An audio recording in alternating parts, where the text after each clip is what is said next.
Bonsoir, Jennifer Cobé, je suis artiste et je me définis plus comme sculpteur que artiste plasticienne, même si... Le micro. Ah, le micro, comme ça pour rapprocher. Oui. Merci. Et en fait, voilà, ça a bugué. Même si en fait pour moi la conception d'un volume est absolument indissociable de sa relation à l'espace. Donc ici en fait vous voyez un kit sculptural qui s'appelle EAT, Espace d'autonomie temporaire, qui a été réalisé 1 an après ma sortie des Beaux-Arts. Donc là on est au tout début. En fait, aux Beaux-Arts, j'avais une pratique très contextuelle, très basée sur l'installation in situ. Et à force de mettre en place des dispositifs très lourds dans l'espace et de les jeter parce qu'ils sont complètement assujettis à cet espace-là, j'ai décidé de pouvoir faire des kits adaptables à différents espaces et qui du coup puissent structurer de manière différente des espaces différents et créer un dialogue avec l'architecture qui m'est proposée. Donc en fait, ce sont tout simplement des tubes en section carrée d'aluminium. Donc le principe d'une section carrée, c'est qu'elle va de 5 en 5 mm en 5 mm. Et c'est une construction télescopique où, vous voyez, il y a des sortes de pas de vis qui sont vissés là, avec un autre pas de vis qui permet en fait de faire une sorte d'été comme ça, assez absurde vu qu'il est en aluminium et qu'il n'est pas du tout résistant et qui va de manière fictionnelle soutenir l'architecture de l'intérieur. Donc à chaque espace en fait je rejoue mon kit et je crée des compositions différentes jouant sur la variation. Et là, c'est le kit qui est donc au repli. Donc en fait, ce qui m'intéresse aussi, c'est comment une sculpture, un volume, va pouvoir se déployer dans l'espace, mais aussi avoir son inverse, c'est-à-dire le repli, et la question du stock. Donc elle a été présentée dans pas mal d'endroits, elle a fait une sorte de tournée, et ça m'intéressait aussi, où l'usure fait aussi partie de la pièce, c'est-à-dire qu'on voit le serrage des vis, on voit la pièce qui a pris des espaces et qui s'est adapté à différents espaces. Le titre il est éminemment en référence aux tasses d'Akin Bey, dans l'idée en fait de zones comme ça, les zones d'autonomie temporaire, des zones qui arrivent, s'organisent puis disparaissent. Voilà. Donc c'était vraiment une envie de pouvoir être nomade par la sculpture et par l'installation. Donc là, je suis allée un peu plus loin dans cette idée-là. C'est une sculpture qui s'appelle Spaciova, qui a été réalisée à la Maréchalerie, qui est un centre d'art dans une école d'architecture à Versailles. L'idée, c'était en fait d'aller plus loin dans ces principes télescopiques, dans cette adaptation à l'espace, et de faire en sorte que finalement ce soit le lieu d'exposition qui arrête la pièce. Donc là, c'est une pièce qui tient tout en tension avec des ventouses à pompe à vide. Du coup, sur les murs, il y a des interfaces en résine et l'idée c'était de faire tenir une pièce qui est assez colossale. Donc là, on est en acier.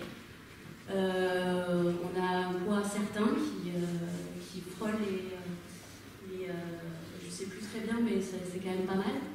Et en fait, on a un module qui est le même, que vous voyez ici. Ce sont 3 modules qui ne sont absolument pas définis entre eux. Et qui donc propose toute une variation de formes. Et l'idée, c'était vraiment de créer un entresol dans cet espace et de créer une sculpture qui propose un espace en suspension dans l'espace. Et la grosse technique de cette pièce, c'était de s'appuyer contre du verre et de mettre la tension contre du verre. Et vraiment créer cette capsule en suspension, etc. Et là, on a c'était aussi tout un travail autour de la ville spatiale et qui a été beaucoup traité dans les années 70 par des architectes de papier, qui sont des architectes qui finalement n'ont jamais construit. Et on pensait des villes qu'on a appelées spatiales, c'est-à-dire en hauteur en fait. Donc le premier, ça a été dans les années 50, qui est Constant, la New Babylon. Après, il y a eu la Friedman, etc. Et c'était un peu réactivé à l'échelle 1, en fait, ces théories qui ont été simplement dessinées ou faites en maquette. En fait, c'était aussi la question de ce contexte d'arriver dans une école d'architecture et de proposer une sculpture qui prenne cet espace-là. Et donc le titre s'appelle Spatiovore, je ne sais pas si je l'ai dit. Et c'est en fait pour moi une sorte d'énorme bête qui va se nourrir de l'espace pour exister et prendre cet espace-là. Le spatiovore, c'est quelque chose auquel je m'identifie assez, c'est-à-dire vraiment de manger l'espace, de pouvoir s'en emparer et de pouvoir s'approprier l'espace par des structures qui, même si elles sont lourdes, sont filaires, c'est-à-dire qu'on va faire le tour de cette sculpture, elle va se construire, se redéconstruire en fonction de là où on se trouve. Et finalement, je suis quelqu'un qui ne travaille pas beaucoup la masse, mais beaucoup le dessin dans l'espace par le volume. Voilà. Ici, vous avez une autre sculpture qui elle, est une sculpture pérenne, où là, ça a été un peu se confronter au paysage, c'est-à-dire là, j'avais plus de mur pour arrêter la pièce, j'avais plus d'espace donné, en fait, auquel m'y adapter, et du coup, c'était vraiment construire un espace. Donc en fait, j'ai fait toute une recherche. Les pièces que vous avez vues, en fait, je fais toutes mes pièces moi-même. Et je pars du dessin, je passe par la maquette. La pièce que vous avez vue avant, il y avait un prototype à l'échelle 1,5 dans mon atelier où je l'ai mis en tension contre du verre, voir quelle était la limite en fait, de la pression que je voulais mettre sur le verre, etc. Donc je travaille beaucoup un peu comme une sorte de testeuse, comme ça, de manière empirique. Pour voir les limites et tester comment la pièce va tenir. Et la manière dont tient la pièce fait pour moi intégralement partie de l'esthétique de cette pièce. C'est-à-dire même le boulon devient motif dans mes sculptures. C'est quelque chose qui m'intéresse beaucoup. Donc en fait d'être aussi dans une sorte de sculpture squelette comme ça. Donc en fait cette pièce c'est l'idée de un peu scoltiner à qu'est-ce que c'est que de la charpente, quoi. Qu'est-ce que c'est que comment on construit un espace, une maison. Et l'idée, à la base, c'est de faire une flying house, une maison volante, et de faire une sorte de cerf-volant, mais qui est une sorte de cerf-volant architecture. Donc c'est une pièce qui fait 12 mètres d'envergure, qui fait 12 mètres par 12 mètres, qui est entièrement triangulée. Le module, en fait, est de 1 mètre à sa diagonale. Et ce qui est aussi très intéressant pour moi et très important, c'est qu'en fait chaque module qui construit les pièces que vous avez vues est à l'échelle du corps, est à l'échelle de mon corps, et c'est par assemblage en fait que je vais aller au-delà de mon échelle. En fait. C'est-à-dire que c'est une sorte de moyen de concevoir la monumentalité de manière accessible en fait, et de manière dans la construction et dans l'établissement. Voilà. Donc cette pièce elle est pérenne, elle est au vent des forêts. Je ne sais pas si vous connaissez ce lieu, c'est à 50 km de Metz.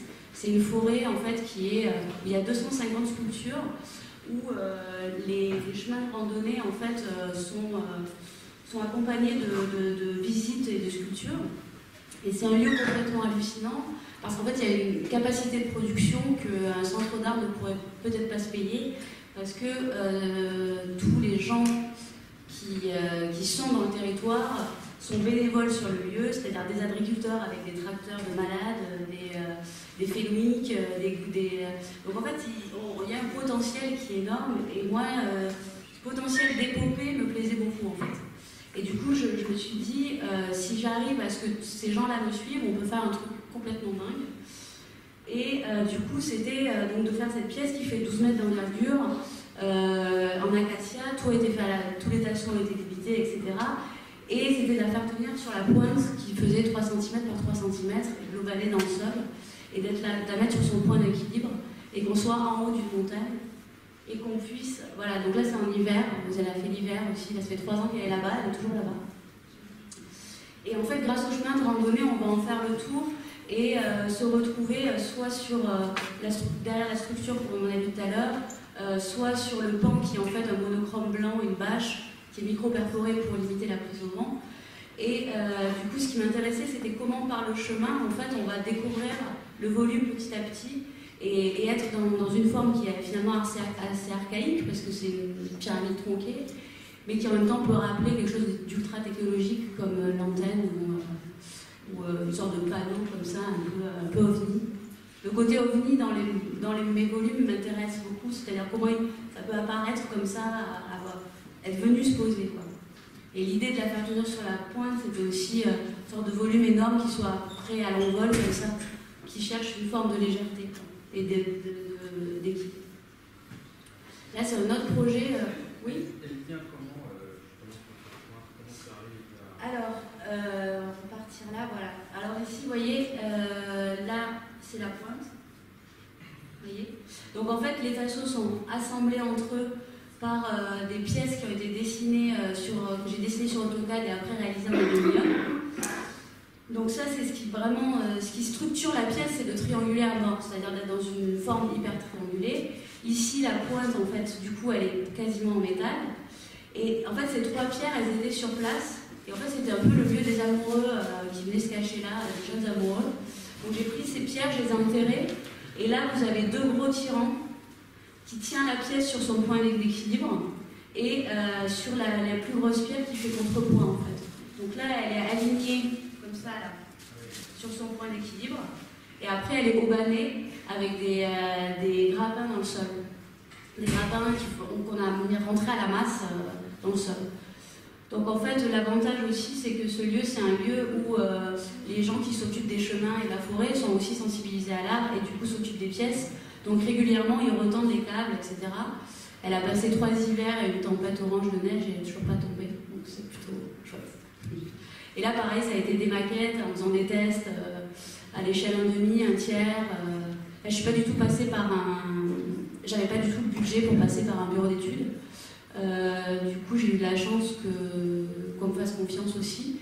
Et j'ai tout construit au fur et à mesure de manière empirique, en faisant des gros tests, en vraiment en anticipant au maximum ce qui pouvait se passer. Voilà. Ah, voilà. Donc là, c'est un autre projet dans le paysage qui a été réalisé avec Voyons Voir et le DICREAM, qui est une bourse de recherche en art et technologie. Donc ça, c'est une collaboration que j'ai fait avec un ingénieur en traitement du signal et un ingénieur en nouvelles technologies. Donc quand je vous parlais d'OVNI et d'objets entre archaïques et entre quelque chose de technologique, je suis allée un peu plus loin dans cette idée-là.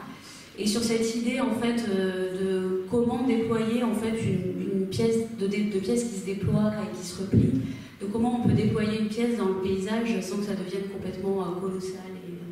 J'avais envie de pièces plutôt à l'échelle du corps et de ne plus rentrer dans des épopées de construction. Et en même temps, de créer un espace par cette sculpture. Donc en fait, la sculpture que vous avez là s'appelle Utopia et elle crée son propre réseau Wi-Fi auquel on peut se connecter avec son portable. Du coup, c'est une sorte de technique d'un côté de hackage en fait. C'est-à-dire qu'on a hacké un routeur pour, au lieu de faire relais pour une Wi-Fi si votre maison est trop grande, en fait, elle émet sa propre Wi-Fi.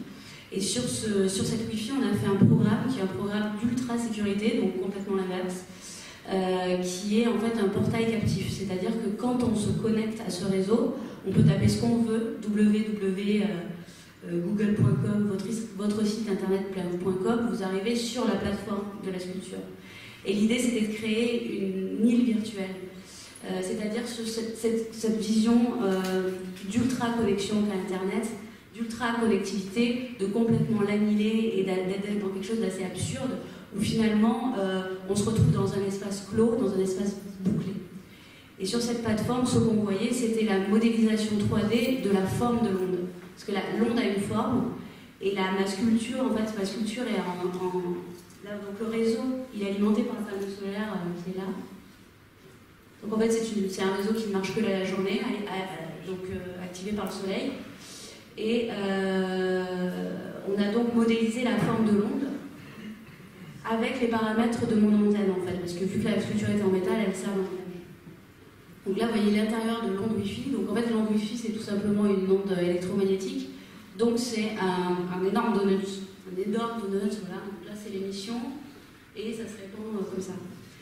Donc en fait, on l'a modélisé en rentrant l'équation de l'onde sur un logiciel 3D, ça nous a donné une forme. Et après, j'ai fait toute la question du pattern, en fait, qui est une triangulation, donc un rapport très architectural à l'architecture de Dom, etc. Donc quand on se connecte, on est un peu comme dans Google Street View, quoi. Sauf que on est dans la forme de l'onde à l'échelle, en fait. Voilà. Donc ici, vous avez le zoom de l'émission de l'onde. Et l'idée, c'était donc elle s'appelle Utopia, Utopia comme l'île Utopia de Thomas More, en référence à cette île mentale en fait. Et ça joue à certaines topographies qu'il a fait de l'île, et en même temps à une référence à l'art au op art et à toutes ces références-là. Enfin, c'est un truc très chargé. Donc. Là, c'est la vue de dessus. Voilà. Donc ça, c'est un projet qui a été qui a amené un peu, même si la pièce, je l'ai fait aussi, elle est toute en aluminium et elle est assez complexe en découpe, mais qui est un peu... elle était plus allégeante, en fait, dans la comment penser, comment monter, comment fabriquer. Et partant de là, en fait, ça, c'est la dernière... j'ai eu vraiment envie de cette question de la ligne qui écrit et qui délimite un espace, et aussi de se revenir à des volumes à l'échelle du corps et non plus à être à l'échelle de l'architecture comme j'avais pu le faire.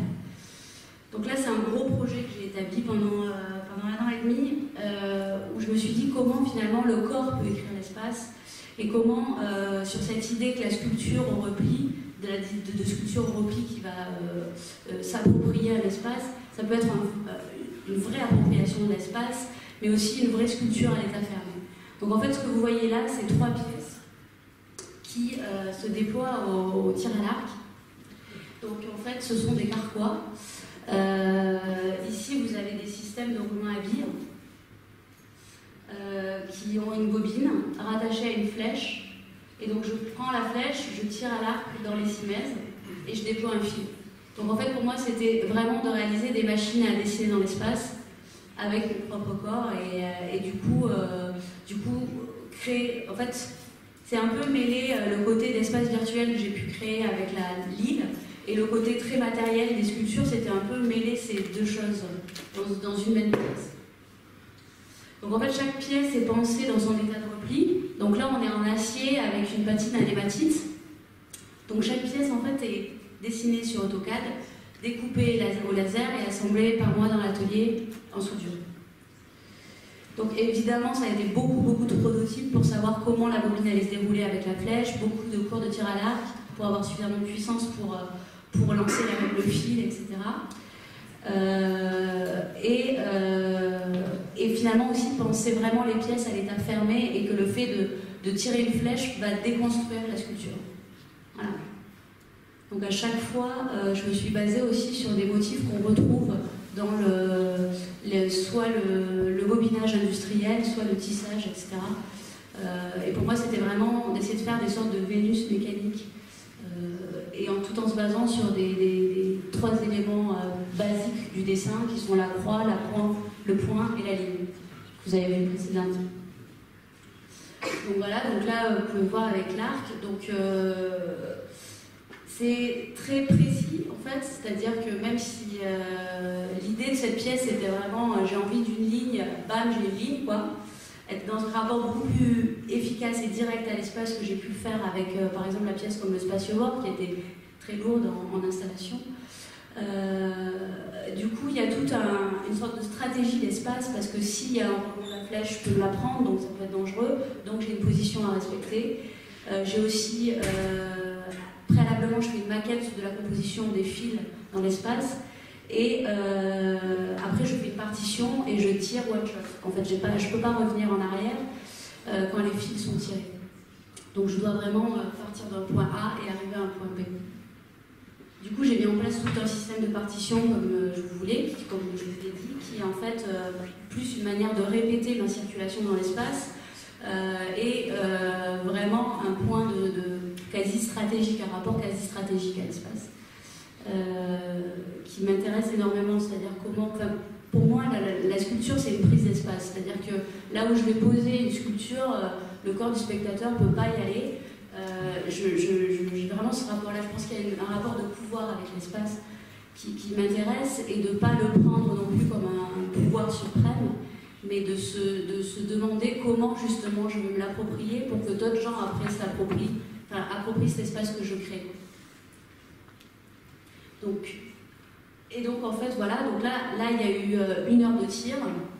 Donc ça c'est aux Instants Chaviré, qui est un lieu à Montreuil qui est un lieu à la fois de musique expérimentale et improvisée et un lieu d'art contemporain qui fait 2 expositions solo par an, au printemps et à l'automne.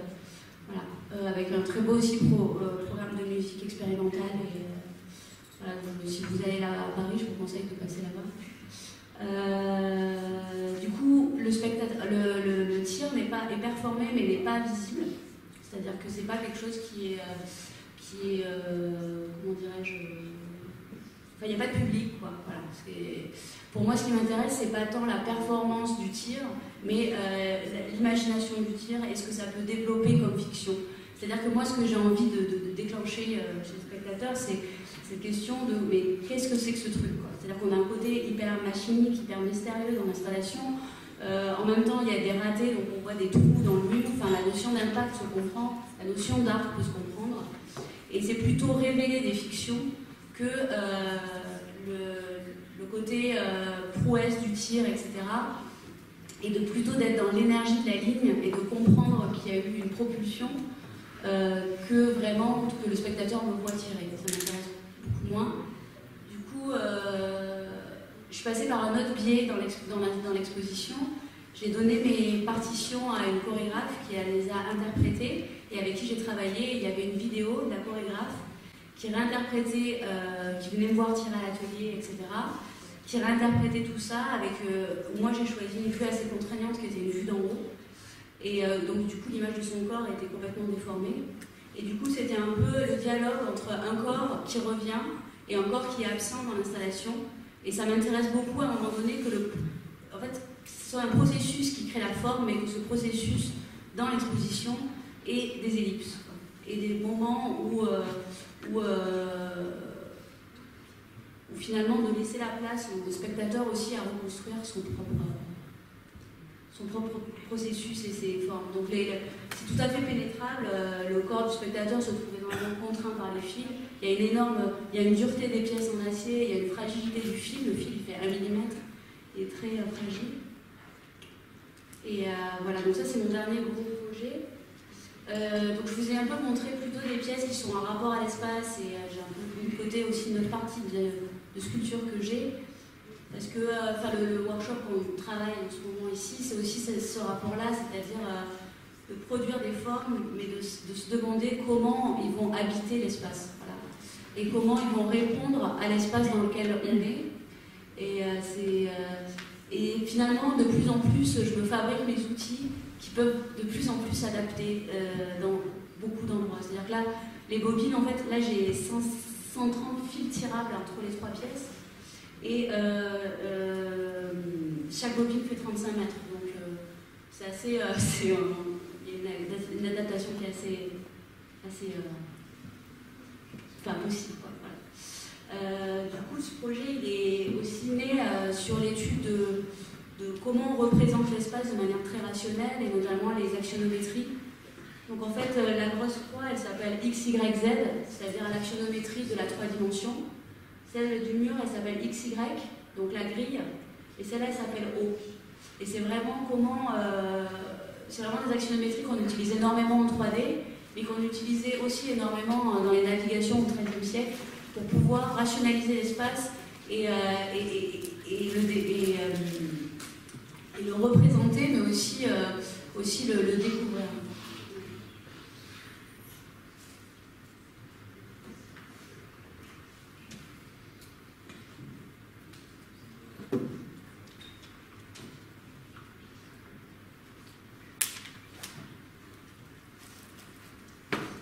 J'ai aussi un travail de dessin à côté de mon travail de sculpture qui est beaucoup lié à la sérigraphie, qui est aussi beaucoup lié. En fait, mon travail de sculpture il est énormément lié au plan, à l'élaboration. Là, je vous ai montré vraiment les. Après, il y a des pièces beaucoup plus intuitives et beaucoup plus rapides que là, je vais pas présenter parce qu'il n'y a pas beaucoup de temps. Et du coup, j'ai un travail de sérigraphie qui est beaucoup lié au plan, à la cartographie. Et notamment à comment faire des cartographies abstraites et conceptuelles. Je travaille à Aubervilliers, en fait, qui est en banlieue parisienne, dans le 93, qui est donc la Seine-Saint-Denis. Et en fait, je suis dans une cité qui a été construite dans les années 70 Pensez aux années 70, construit dans les années 80, brutaliste, splendeur du béton, on fait des arrondis, des triangles, il y en a des terrasses végétales, etc. Enfin, il y a une vraie utopie sociale au travers de ces bâtiments. Et en même temps, il y a un rapport d'abandon en fait, dans le territoire où je suis assez impressionnante, étant donné le coût au mètre carré que ça a. Et du coup, je me suis mise depuis 2 ans, je recense les terrains en friche. Grâce à un scanner portatif, je scanne le sol.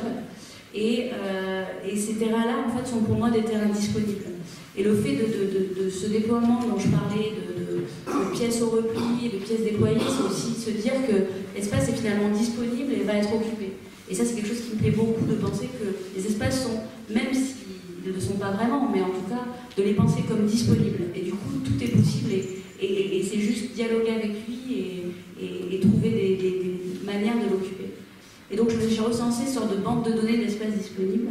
Et j'ai sérigraphié mes scans avec un scan portatif tout bête de scan à la main fluoro de 21 cm de large. Et du coup, je fais des bandes comme ça que je sérigraphie. Donc là, j'ai fait une sorte de table d'orientation avec mes terrains en friche sur lequel je viens dessiner des lignes de Rhin qui sont l'ancêtre de la boussole et ce qui permettait aux conquistadors de se repérer en mer pour pouvoir cartographier des territoires inconnus. Et les pièces que vous avez vues de fils qui se déploient sont énormément inspirées de ces outils graphiques et sont finalement la mise en volume de ces outils graphiques. Voilà, vous avez d'autres cartographies ici.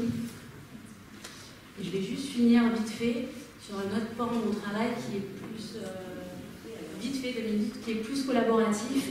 Donc là où j'habite avec les artistes qui sont dans la même cité, qui ont la même... qui ont des ateliers logements comme moi, on a monté un collectif qui s'appelle Fiction 93 et on fait un fanzine, on n'a pas du tout de moyens de production et on s'imprime dans les marges de chute en fait que les gens veulent bien nous laisser. Donc en fait on a des formats complètement différents qu'on relie, qu'on met en pochette, etc.